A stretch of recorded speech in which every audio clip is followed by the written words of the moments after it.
Select which app will show its icon on the taskbar.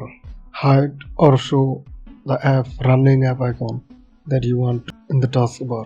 So let's go to the Windows search panel. Go to search panel and type taskbar settings. Here you get taskbar settings and then go to scroll down to the end.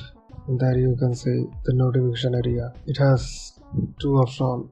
Select which icon appear on the taskbar and turn system icons on or off. Click on select which icon appear on the taskbar.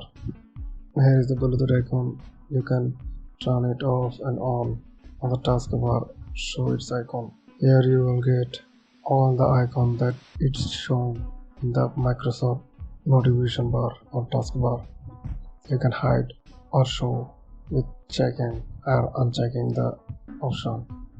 Then another time scroll down to the end and select turn system icon on or off. Click on turn system icon on or off. Here you get lock and check it and it will disappear from the taskbar.